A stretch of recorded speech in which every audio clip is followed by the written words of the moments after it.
এদিকে বাংলাদেশে জঙ্গি হামলার সাথে সম্পৃক্ততা থাকায় গ্রেফতার ডক্টর ইউনূস। অবশেষে সত্যি হলো শেখ হাসিনার কথা, মির্জা ফখরুলের ডাইরেক্ট অ্যাকশন শুরু। সারা দেশের গুরুত্বপূর্ণ স্থাপনায় জঙ্গি হামলার পরিকল্পনাকারী অধ্যাপক মোহাম্মদ ইউনূসকে আটক করেছে আইন শৃঙ্খলা বাহিনী। সন্ত্রাস ও জঙ্গিবাদের সাথে কেউ জড়িত থাকলে ছাড় দেওয়া হবে না। প্রফেসর ইউনূস সরকার এই দেশে ক্ষমতায় আসার পরে জেলখানা থেকে সমস্ত জঙ্গিকে মুক্ত করে দিয়েছে এবং এই দেশকে জঙ্গির একটা আস্তানা বানিয়েছে। প্রফেসর ইউনূস এই দেশটাকে একেবারে তালেবানের মতো একেবারে ধ্বংসের শেষ প্রান্তে নিয়ে যাওয়ার যে চেষ্টা। আর এই দাসত্বের চুক্তি ডক্টর ইউনূসের মতো কুলাঙ্গার করেছে। ও তো গুণী মানুষ নয়, ও তো দেশদ্রোহী। ও নোবেল লরিয়েট থেকে বড় কোনো পুরস্কারও যদি ও পেয়ে থাকে তাতে আমার কিচ্ছু যায় আসে না। ও বাংলাদেশে এমন একটা চুক্তি করে গেছে যে চুক্তির মাধ্যমে বাংলাদেশে শুকুরের মাংস ইম্পোর্ট করতে বাধ্য থাকবে বাংলাদেশ সরকার। বিএনপি মহাসচিব মির্জা ফখরুল ইসলাম আলমগীর বলে বসছেন যে তারা ক্রমান্বয়ে রাজনৈতিকভাবে জামায়াতে ইসলামীকে নির্মূল করা প্রয়োজনীয় বলে মনে করেন। তখন বুঝতে বাকি থাকে না যে যারা সেই অ্যাসাইনমেন্ট দিয়ে বিএনপিকে ক্ষমতায় বসিয়েছে, বিএনপি তাদেরকে আশ্বস্ত করতে চাইছে। দর্শক, নতুন একটা নিউজ আপনাকে স্বাগতম। প্রিয় দর্শক, বাংলাদেশের মধ্যে ঘটে যাওয়া বেশ কিছু চলমান ঘটনাবলী থেকে আপনাদের সামনে কয়েকটা গুরুত্বপূর্ণ খবর নিয়ে হাজির হয়েছি, যার কিছুটা অংশ বিশেষ ইতিমধ্যেই ভিডিওর শুরুতেই দেখেছেন। তো দর্শক, ভিডিওর শুরুটা দেখেই কিন্তু বুঝতে পেরেছেন যে আজকের নিউজটা ঠিক কতটা গুরুত্বপূর্ণ এবং ঠিক কোন বিষয়টাকে ইঙ্গিত করছে। তাই বলবো, যারা ভিডিওটি অন করেছেন না টেনে সম্পূর্ণ নিউজটি মনোযোগ সহকারে দেখতে থাকুন, তাহলে আজকের মূল বিষয়টা বুঝতে পারবেন। তো দর্শক, আর দেরি না করে চলুন দেখে আসবো আজকে সেই কাঙ্ক্ষিত ভিডিওগুলো। তবে তার আগে বলবো, যারা এখনো চ্যানেলটি সাবস্ক্রাইব করেননি অবশ্যই চ্যানেলটি সাবস্ক্রাইব করে পাশে থাকা বেল আইকনটি ক্লিক করে দিন। আর যারা ইতিমধ্যেই চ্যানেলটি সাবস্ক্রাইব করে রেখেছেন তাদেরকে অসংখ্য ধন্যবাদ। তো চলুন দর্শক, ভিডিওটিতে একটি লাইক দিয়ে আমরা ধারাবাহিকভাবে সবগুলো ভিডিওর আলোচনা দেখে আসি। ভয়ঙ্কর ব্যাপার এটা, শুধু ভয়ঙ্কর ব্যাপারই না, প্রফেসর ইউনূসের আমলের ঘটনা। মূলত বলা হচ্ছে যে কিছু সদস্য 2 মাসেরও বেশি সময় ধরে কর্মক্ষেত্রে না আসা, তাদেরকে না দেখা, এই ব্যাপারগুলো থেকেই সন্দেহগুলো তৈরি হয়েছে। প্রফেসর ইউনূস সরকার এই দেশে ক্ষমতায় আসার পরে জেলখানা থেকে সমস্ত জঙ্গিকে মুক্ত করে দিয়েছে এবং এই দেশকে জঙ্গির একটা আস্তানা বানিয়েছে। এবং তারা কথায় কথায় বাংলাদেশে কোনো জঙ্গি নেই, জঙ্গি নিয়ে শেখ হাসিনা ফালতু নাটক করেছে, শেখ হাসিনা জঙ্গি সাজিয়ে ধর্মভিত্তিক দলগুলোকে শায়েস্তা করেছে, আদতে বাংলাদেশে কোনো জঙ্গি নেই, এই বয়ান প্রতিষ্ঠিত করে বাংলাদেশকে জঙ্গিবাদের স্বর্গ রাজ্য বানিয়ে গেছে।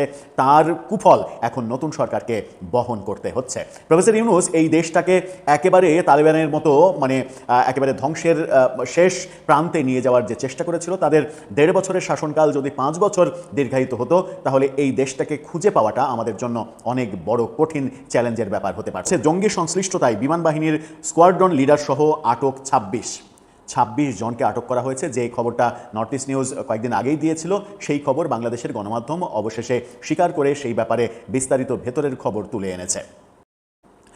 সেখানে বলা হচ্ছে, নিষিদ্ধ জঙ্গি সংগঠন তেহরিকে তালেবান পাকিস্তানের টিটিপি আস্তানায় চট্টগ্রামের বিমান বাহিনী ঘাঁটি থেকে নিখোঁজ একজন ওয়ারেন্ট অফিসারের সন্ধান পাওয়া গেছে। এই চাঞ্চল্যকর তথ্যের পর বিমান বাহিনীর অভ্যন্তরে উগ্রবাদী সংশ্লিষ্টতা খতিয়ে দেখতে শুরু করা হয়েছে ব্যাপক তদন্ত। নিরাপত্তা ও গোয়েন্দা ইউনিটের একাধিক সূত্র এই তথ্য ডেইলি টাইমসকে নিশ্চিত করেছে। সংশ্লিষ্ট সূত্রগুলো বলছে, এ ধরনের ঘটনায় গত 1 সপ্তাহে 26 জনকে আটক করা হয়েছে। আটক হওয়াদের মধ্যে ওই ওয়ারেন্ট অফিসার ছাড়াও 2 জন স্কোয়াড্রন লিডার, 10 জন জুনিয়র কমিশন অফিসার ও বিমান সেনা এবং একজন ইমাম রয়েছে। এই ইমামই মূলত টিটিপির সঙ্গে এদের যোগাযোগ, এদের জঙ্গিবাদে উস্কানি দেওয়া, জঙ্গিবাদের সঙ্গে এদেরকে ভেড়ানো, এই কর্মকাণ্ড করেছে। ইমামতির নামে বিমান বাহিনীর ভেতরে ঢোকে কি ভয়ঙ্কর খেলাটা এই ব্যক্তি করেছে, যার দৃষ্টান্তমূলক শাস্তি হওয়া উচিত। এবং ইউনূস সরকারের কার কার সঙ্গে এর সংশ্লিষ্টতা আছে সেগুলো খুঁজে দেখা উচিত। বিভিন্ন গণমাধ্যম বিভিন্ন সময় বলার চেষ্টা করেছে, এমনকি নর্থ ইস্ট নিউজেও বলার চেষ্টা করেছে, আমি নামটা মেনশন করতে চাই না, বলেছে ইউনূস সরকারের খুবই ক্ষমতাধর একজন আমলা পুরো এই নেটওয়ার্কের নিয়ন্ত্রণ চালাতো এবং তার হাতে সেই নিয়ন্ত্রণ ছিল। তিনি এখন কোথায় আছেন সেটাও একটা বড় প্রশ্ন। এই ঘটনার পর বিমান বাহিনীর বিভিন্ন ঘাঁটিতে সমন্বিত অভিযান চালানো হচ্ছে। বাহিনীর ভেতরে গত কয়েক মাস ধরে কোনো নিয়োগ নেটওয়ার্ক সক্রিয় ছিল কিনা তদন্তকারীরা তা খতিয়ে দেখছে। এছাড়া কোনো স্পর্শকাতর তথ্য পাচার হয়েছে কিনা এবং বাংলাদেশ থেকে নিয়োগকৃত ব্যক্তিদের বিদেশে জঙ্গি কার্যকলাপে পাঠানো হয়েছে কিনা তাও খতিয়ে দেখা হচ্ছে। মূলত চট্টগ্রামের বিএফ জহুরুল হক ঘাঁটিতে কর্মরত ওই ওয়ারেন্ট অফিসার কর্মস্থলে অনুপস্থিত থাকার পর থেকেই তদন্ত শুরু হয়। তিনি প্রায় 2 মাস ধরে বিনা ছুটিতে নিখোঁজ ছিলেন। পরবর্তীতে টিটিপির একটি আস্তানা থেকে তাকে শনাক্ত ও গ্রেপ্তার করা হয়। টিটিপি পাকিস্তানের শরিয়া আইন প্রতিষ্ঠান নামে সশস্ত্র লড়াই চালানো একটি নিষিদ্ধ জঙ্গি গোষ্ঠী। তিনি কোথায় গ্রেপ্তার হয়েছেন জানেন? তিনি পাকিস্তানে গ্রেপ্তার হয়েছেন। বাংলাদেশে একটি বাহিনীর সদস্য, তিনি পাকিস্তানের জঙ্গি গোষ্ঠীর সঙ্গে কাজ করতে গিয়ে পাকিস্তানে গ্রেপ্তার হয়েছেন। এ বিষয়ে শনিবার রাতে আন্তঃবাহিনী জনসংযোগ দপ্তরের আইএসপিআর এর পরিচালক সামিউদ্দৌলা চৌধুরীর সঙ্গে যোগাযোগ করা হয়।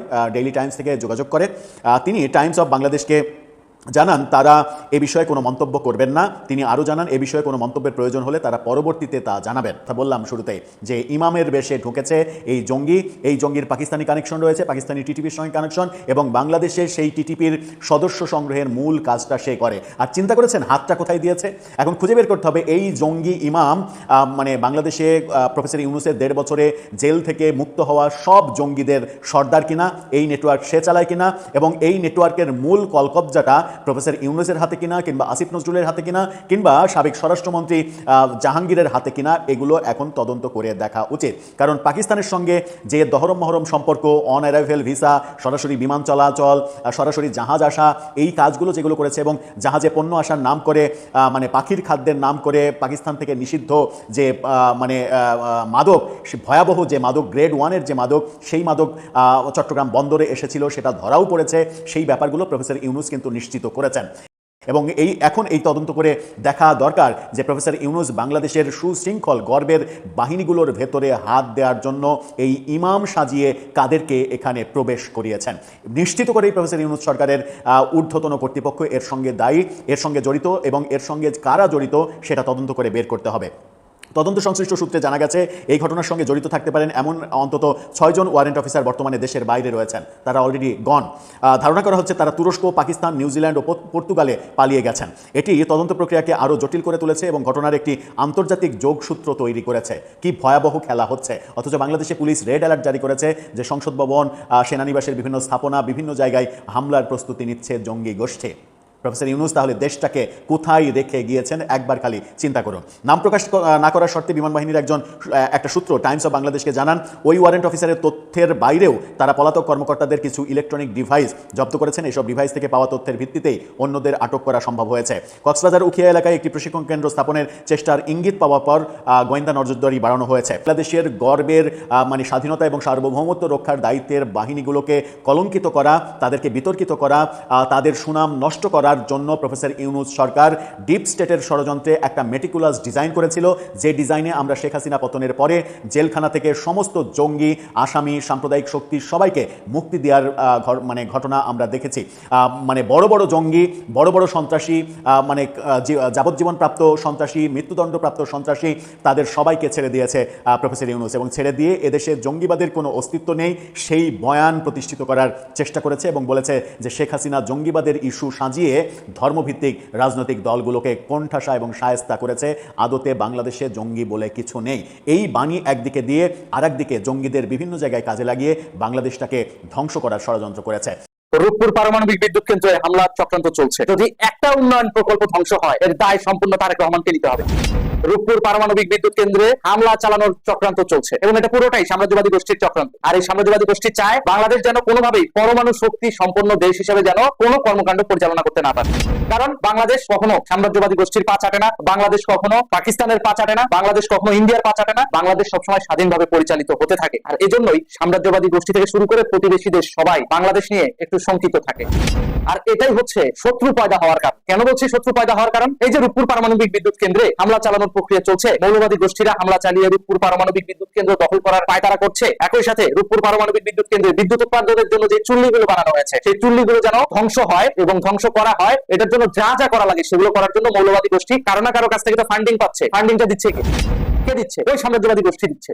যে গোষ্ঠী চায় না বাংলাদেশ স্বাধীন হোক, যে গোষ্ঠী চেয়েছিল বাংলার মাটি, যে গোষ্ঠী চেয়েছিল বাংলার ধন সম্পদ খনিজ পদার্থ, বাংলার মানুষ চায় নাই, সেই গোষ্ঠীটাই এখন বাংলার উন্নয়ন প্রকল্পগুলো ধ্বংস করার জন্য বিশ্ব রাজনীতির অংশ হিসেবে মৌলবাদী গোষ্ঠীকে বাংলাদেশে চালান করেছে। কেন ভাই?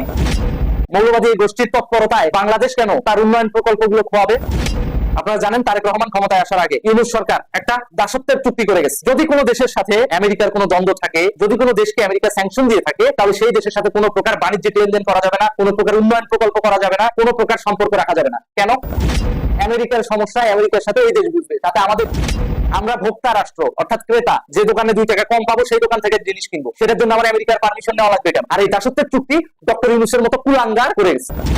এখন বলছেন এই ওপেনলি এই ভিডিওতে কেন একজন গুণী মানুষকে আমরা গালি দিচ্ছি? ও তো গুণী মানুষ নয়, ও তো দেশদ্রোহী। ও দেশদ্রোহী, ও নোবেল লরিয়েটকে এর থেকে বড় কোনো পুরস্কারও যদি ও পেয়ে থাকে তাতে আমার কিচ্ছু যায় আসে না।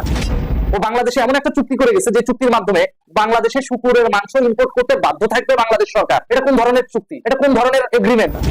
সে কি কানা? সে কি মূর্খ? সেগুলো করে দেখে নাই? তারপরে দেখা উচিত ছিল না? এসে কেলায় বলবে আমি তো রাজনীতির কিছু বুঝি না, আমাকে বলেছে আমি করেছি। তোমার বলছে তুমি করছো, তুমি ওই পোস্টে গেলে কেন? যদি তোমার লাইবিলিটিস নেওয়ার সক্ষমতা না থাকে, কেন একজন গণতান্ত্রিক সরকারকে উৎখাত করলে তুমি? এখন পুরো বাংলাদেশটাকে জঙ্গিবাদী রাষ্ট্রে পরিণত করেছে এই বাংলাদেশের কথিত কিছু সমন্বয়ক নামধারী জুলাই সন্ত্রাসীরা। এদেরকে তো এখন ধরে ধরে পেটানো উচিত। আপনার এলাকায় যে ছেলেটা সমন্বয়ক পরিচয় দিত তাকে খুঁজে বের করেন এবং এগুলোকে গাছে ঝুলিয়ে পেটান। এগুলো সবগুলো জামাত শিবিরের স্পাই, একই সাথে পশ্চিমা সাম্রাজ্যবাদী গোষ্ঠীর দালাল। এই সমস্ত দালালদের হাত থেকে বাংলাদেশকে রক্ষা করতে হবে, একই সাথে বাংলাদেশের উন্নয়ন প্রকল্প ধ্বংসের হাত থেকে বাঁচাতে হবে। কেন বলছি এই কথা? সাম্প্রতিক সময়ে পুলিশ হেডকোয়ার্টার থেকে একটা নথি ফাঁস হয়েছে। সেই নথিতে স্পষ্ট বলা হয়েছে সংসদ ভবন সহ বাংলাদেশের রাষ্ট্রের বিভিন্ন গুরুত্বপূর্ণ স্থাপনা ধ্বংস করে দেওয়া হবে এবং এই মর্মে জঙ্গিবাদের একটা বড় নেটওয়ার্ক সক্রিয়। এখন জঙ্গিবাদের এত বড় নেটওয়ার্ক সংসদ ভবনে হামলা করে বা কি করবে, বা অন্যান্য রাষ্ট্রীয় ভবনগুলোতে হামলা করে তারা পাবেটা কি? সংসদ ভবনে কি আছে? টাকার যদি দরকার হতো তাহলে বাংলাদেশ ব্যাংকে হামলা করতো, কারণ বাংলাদেশ ব্যাংকে কিছু হলেও ক্যাশ থাকে, কিংবা অন্যান্য ব্যাংকে হামলা করতো, তা তো করছে না। তাহলে তারা কোথায় হামলা করবে? তারা হামলা করবে মূলত পারমাণবিক বিদ্যুৎ কেন্দ্রে। আর পুলিশ জেনে শুনে এই নথিটা ফাঁস করেছে এই কারণে, যাতে পুলিশ থেকে শুরু করে আইন শৃঙ্খলা রক্ষাকারী বাহিনী এগুলোতে ব্যস্ত থাকে, এই ভবনগুলোর নিরাপত্তা, অন্যান্য প্রতিষ্ঠানগুলোর নিরাপত্তা নিয়ে ব্যস্ত থাকে। এদিকে রূপপুর পারমাণবিক বিদ্যুৎ কেন্দ্র থাকবে অরক্ষিত নিরাপত্তাহীনতায়, কারণ রূপপুর পারমাণবিক বিদ্যুৎ কেন্দ্রে যে সমস্ত ইঞ্জিনিয়ার ছিল, ভারতীয় ইঞ্জিনিয়ার, তারা তো 5 আগস্টের পর দেশ ছেড়ে চলে গেছে। যে সমস্ত রাশিয়ান প্রকৌশলী গুলো ছিল তাদেরকে বিভিন্ন জায়গায় গুপ্ত হত্যা করে লাশ বিভিন্ন জায়গায় ফেলে দিয়েছে, যাতে বাংলাদেশের এই প্রকল্পটা বাস্তবায়ন না হয়। এখন এই যে বাংলাদেশের রাষ্ট্রীয় ঝুঁকি রয়েছে, বিভিন্ন রাষ্ট্রীয় স্থাপনায় হামলা হতে পারে, এই কথা বলে পুলিশ জেনে শুনে একটা নথি পাবলিকের মাঝে ছড়িয়ে দিয়েছে যে হ্যাঁ, এই যে দেখো পুলিশ হেডকোয়ার্টারের রিপোর্ট, বলা হয়েছে বিভিন্ন রাষ্ট্রীয় স্থাপনায় হামলা হতে পারে। এটা বলে পুলিশ প্রশাসনকে ব্যস্ত রাখবে, আর এইদিকে রূপপুর পারমাণবিক বিদ্যুৎ কেন্দ্রে মৌলবাদী গোষ্ঠী আক্রমণ চালিয়ে সেটা দখল নিবে, যাতে খুব সহজেই এই ইউরেনিয়াম গুলোকে মিসইউজ করা যায়। আপনি একবার চিন্তা করেন, যে ইউরেনিয়াম দিয়ে আমরা বিদ্যুৎ উৎপাদন করবো বলে বাংলাদেশে ইউরেনিয়াম নিয়ে আসা হয়েছে, সেই ইউরেনিয়াম দিয়ে যদি বোম, মিসাইল, অস্ত্র তৈরি হয়, তাহলে সেই ইউরেনিয়াম ব্যবহার হবে আপনাকে আমাকে হত্যা করার পেছনে।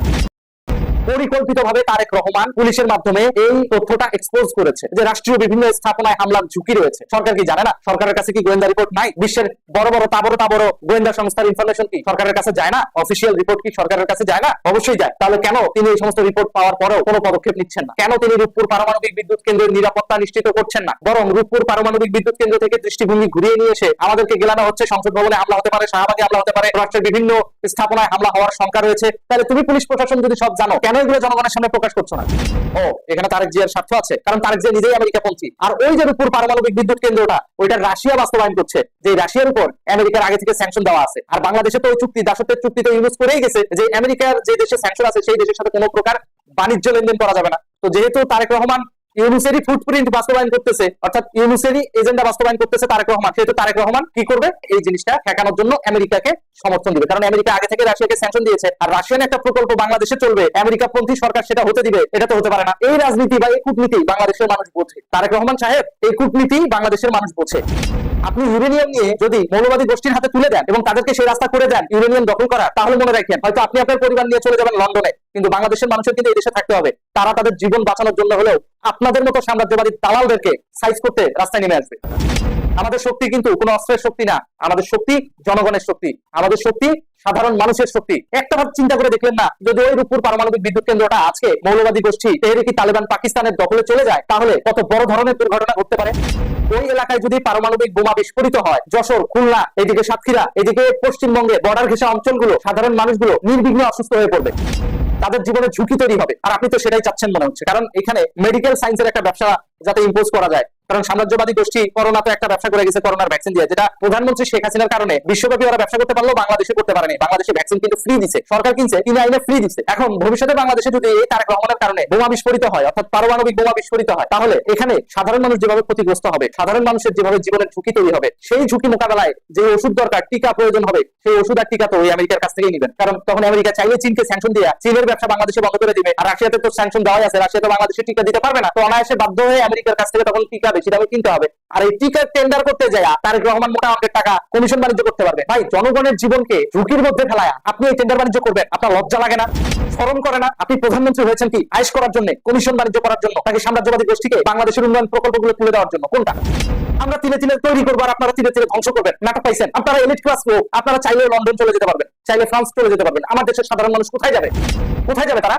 কাজে এখন যখন তারেক রহমানের দল বিএনপি মহাসচিব মির্জা ফখরুল ইসলাম আলমগীর বলে বসছেন যে তারা ক্রমান্বয়ে রাজনৈতিকভাবে জামায়াতে ইসলামীকে নির্মূল করা প্রয়োজনীয় বলে মনে করেন, তখন বুঝতে বাকি থাকে না যে যারা সেই অ্যাসাইনমেন্ট দিয়ে বিএনপিকে ক্ষমতায় বসিয়েছে, বিএনপি তাদেরকে আশ্বস্ত করতে চাইছে।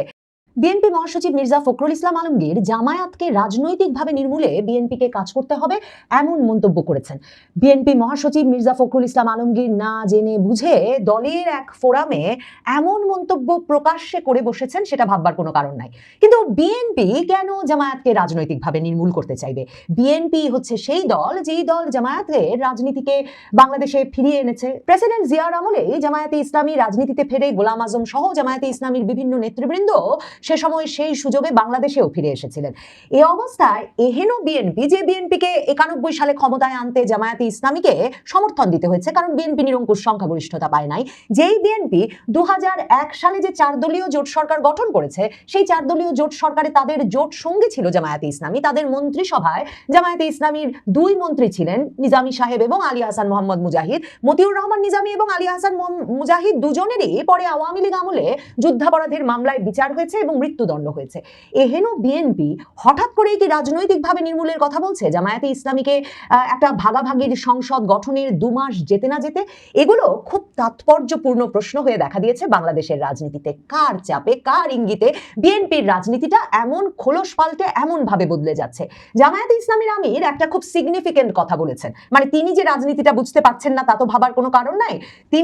তারা তো আন্দোলন শুরু করেছেন গণভোটের রায় পূর্ণাঙ্গভাবে বাস্তবায়নে, জুলাই সনদ পূর্ণাঙ্গভাবে বাস্তবায়নের দাবিতে, এবং সেজন্য শনিবার তাদের যে একটি জনসভা করেছেন, সেখানে সরোয়ার্দী উদ্যানে জামায়াতে ইসলামী আয়োজিত ওই মহাসমাবেশ থেকে জামায়াতে ইসলামীর আমির ডাক্তার শফিকুর রহমান বলেছেন যে হাজার চেষ্টা করলেও বিএনপি আওয়ামী লীগ হতে পারবে না, একটা দুর্বল আওয়ামী লীগ হতে পারবে। তার মানে সমীকরণটা এমন যে বিএনপি আওয়ামী লীগ হয়ে উঠতে চাইছে এবং বিএনপি আওয়ামী লীগ বা আওয়ামী লীগের মানে সমর্থক, আওয়ামী লীগের রাজনীতির বিকল্প হয়ে উঠতে চাইছে।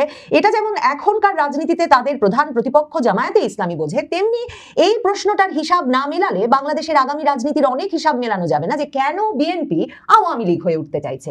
বিএনপির এই আওয়ামী লীগ হয়ে ওঠার চেষ্টা, ব্যাপক জামায়াত বিরোধিতার বিষয়গুলো উচ্চারণ করে বলা, সেটা প্রথম লক্ষ্য করা যায় 2025-এর জানুয়ারির দিক থেকে। এই মির্জা ফখরুল ইসলাম আলমগীরই কিন্তু বিএনপির ভেতরে এই প্রধান দায়িত্বটা নিয়েছেন। বিবিসি বাংলার সঙ্গে এক সাক্ষাৎকারে তিনি বলে বসেন যে একটা পক্ষ মুক্তিযুদ্ধকে পিছনে ফেলে দিতে চাইছে, সেই পক্ষটা আরো নানা রকম ষড়যন্ত্র করছে।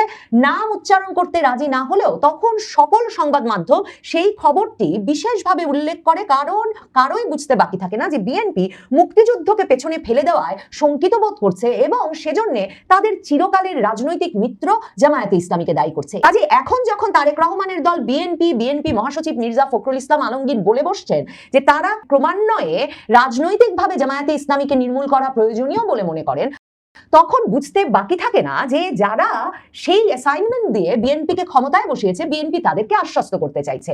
ট্রাম্প প্রশাসন আমেরিকার ক্ষমতায় আসবার পর ট্রাম্প প্রশাসনেরও এই অঞ্চলে, যেটাকে তারা নিরাপত্তা কৌশলের দিক থেকে ইন্দো প্রশান্ত মহাসাগরীয় অঞ্চল হিসেবে অভিহিত করে, যেখানে ভারতকে তারা তাদের সবচেয়ে বড় অংশীদার বলে মনে করে, যেখানে বাংলাদেশ তাদের জন্য একটা গুরুত্বপূর্ণ দেশ, সেই বাংলাদেশে তারা কিছুতেই ইসলামী খেলাফত রাজনৈতিকভাবে প্রতিষ্ঠিত হতে দিতে চায় না। কাজে সেই আমেরিকা এবং ভারত মিলেই যৌথভাবে এই যে তারেক রহমানকে দেশে ফিরিয়ে এনে তাকে প্রধানমন্ত্রী করতে রাজি হয়েছে এমন একটা নিরুপায় অবস্থায়, যখন অন্তর্বর্তীকালীন ইউনূস সরকারের পুরোটা শাসনামল জুড়ে ভারতের সঙ্গে বাংলাদেশের সম্পর্ক একেবারে শূন্যের কোঠায় গিয়ে ঠেকেছিল, মানে তলানিতে গিয়ে ঠেকেছিল।